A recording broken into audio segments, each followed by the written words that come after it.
Today is a huge day for a lot of reasons. When we look at the charts, it's also the last day before we have non-farm payrolls and the unemployment rate coming out. So we need to watch and see how the market's setting itself up for that. And that, honestly, I think it's going to put itself in a position to put in the big question mark of which way is it going to go. We're going to see a bit of a seesaw, if you will, today for, hey, is it time that we pop wildly bullish on this thing, that we get excellent non-farm payroll numbers, excellent unemployment rate numbers, and then of course, it's eyes on inflation. After that, Canada and Mexico seem to make some progress along the tariff front. China, last I read, not really necessarily making that progress. And that's going to be huge for us. And so that we need to keep in with the indices that we see moving as SPY, QQQ, and IWM, along with the technicals that they have. And then I'm also going to give just a quick update. Nvidia, Roblox, huge move this morning, that put option.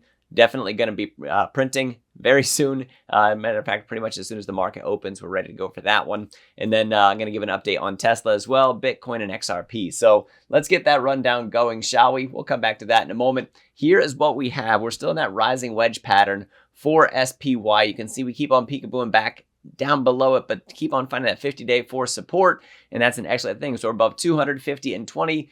All of those things are bullish. We have not taken on those previous peaks that we had going back to January the 24th or even January the 31st.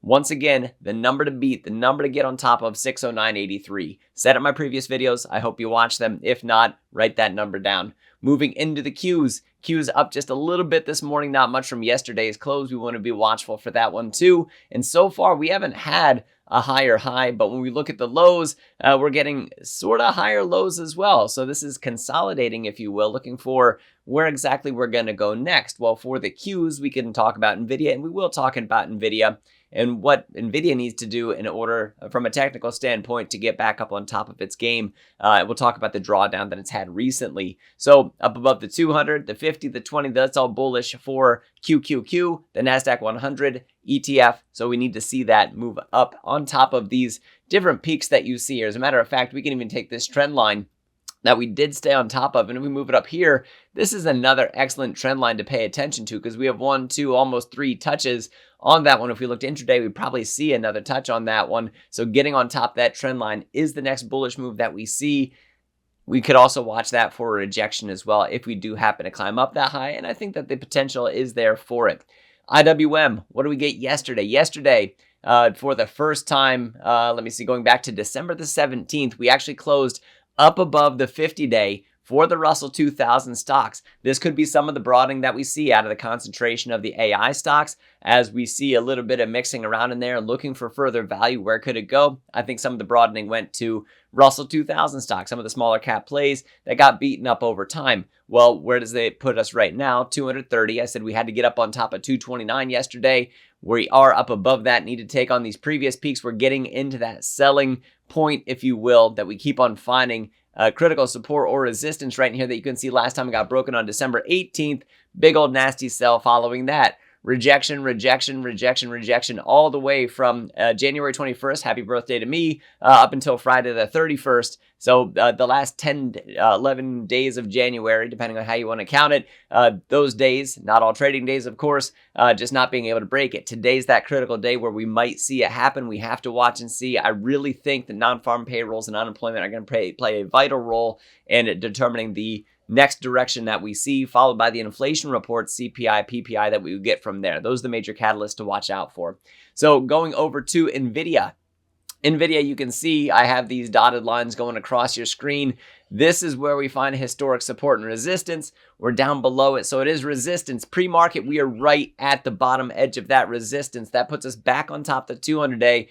As we closed back up above it, yesterday in the market during those trading hours, we closed above it for the last time on January the 30th. And so fast forward a little bit. Let me see what day of the week that was. That was a Thursday, so almost a week later. I guess today actually does make that week later, but almost a week later that we did close on top of that bullish thing. But now from that 126 up to about 132, that's that next area to find out. Will we break through that historic support and resistance? And we also have that 20-day, that blue 20-day creeping down the screen to watch out for, because we can watch out for that for a possible rejection as well. And that's coinciding with that 132 historic resistance that we have above the 200. That's overall bullish. down below the 20 and 50, that's near-term bearish for Nvidia. And I talked about the drop that they've had from the most recent peak that's up here on January the 7th.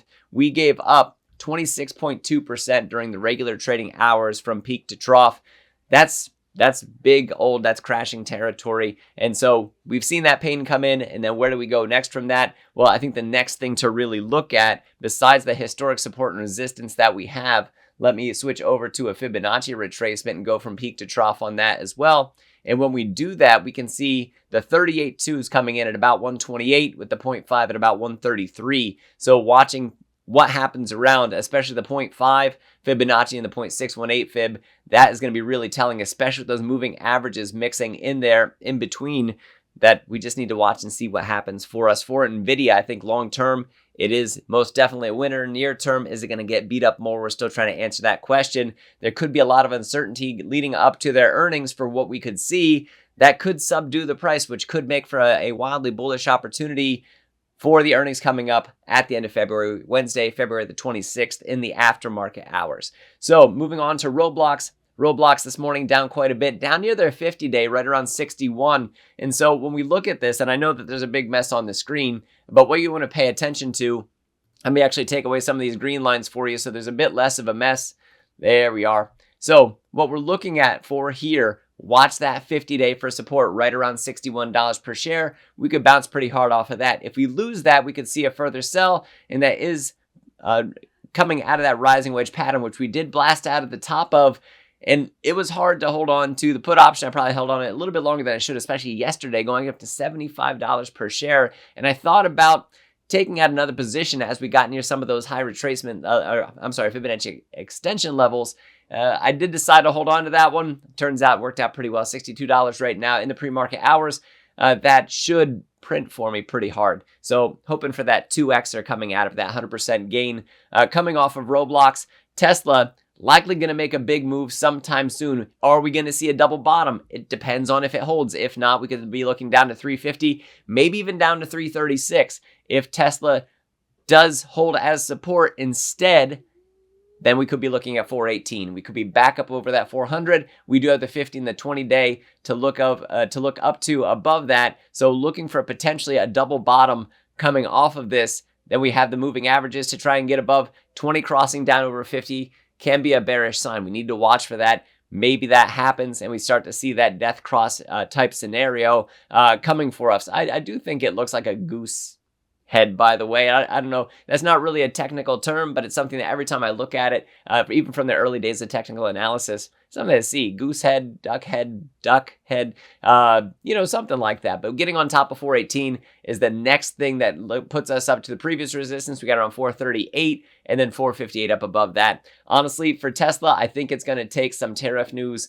coming out of China. I think it's going to like good news in terms of tariffs pulling back and some deals being made for greasing the wheels and keeping that trade open. And like I said, pulling back on some of those really high tariffs that are out there that are currently punishing Tesla stock. And so we could potentially see that with Elon being positioned the way that he is, especially politically right now. That could be something where it does work out advantageously for him. And so we want to keep our eyes peeled for what exactly can take place with those tariffs. And if this is going to break down, we can see over here where we have that support from that historic support resist, that battle being fought before that skyrocket. And then we can also see the selling pressure that came in when we got above that 418 that we did pop up, but then quickly sold down, and then over here sold down again. So buying pressure right around the 336 to 350, selling pressure up above 418. So are we going to get the double bottom? Watch for support. See if we do.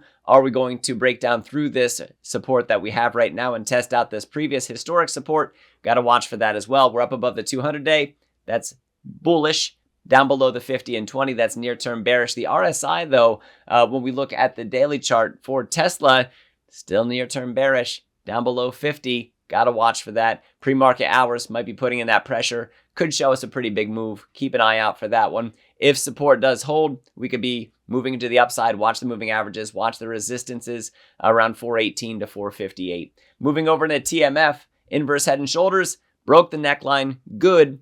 Want to see up above the 50, by the way. 50-day, also good. RSI up above 50, also good. Weekly RSI rising. Monthly RSI showing early signs that potentially we have a rising. So we'd have longer term evidence, if you will, that possibly we're starting to see some strength come back to the long-term treasuries. We don't have necessarily completely solid evidence of that, but this whole tariff thing, if we actually start to see other countries start to help pay for the debts that we have, that can be a very good thing for us, unless it's inflationary with, if it's tariff driven, that could be something that might be a damper instead. We're going to have to watch and see as this whole trade drama ensues. But other evidence that we have here, we're at historic resistance. Watch out for that. It's critical that we break up above that to hit the 46.10 from this inverse head and shoulders pattern. Got to keep the 50-day as well as support. That would be great. If not, keep the neckline. Otherwise, the inverse head and shoulders is dead in the water. So those are things to pay attention to for TMF. For BTC, man, we've been trading pretty much sideways. We got to watch 95,000 for support. We're down below the 50, got rejected off of it yesterday. So far today, staying below that, we got to stay above 95.4. And then most definitely this massive support that I'm talking about down here, massive support. It's also massive if it's broken. So that comes off the peaks that we saw in 2021 and these previous support times that you've seen that we get wild buying pressure coming up off that trend line. Massive also. Just as massive as with the S&P 500 for technical signs here. Breaking 107,892 for Bitcoin is absolutely massive if we break up above that. If we instead we get rejected again and make a true triple top out of it, that's a very bearish sign to watch out for.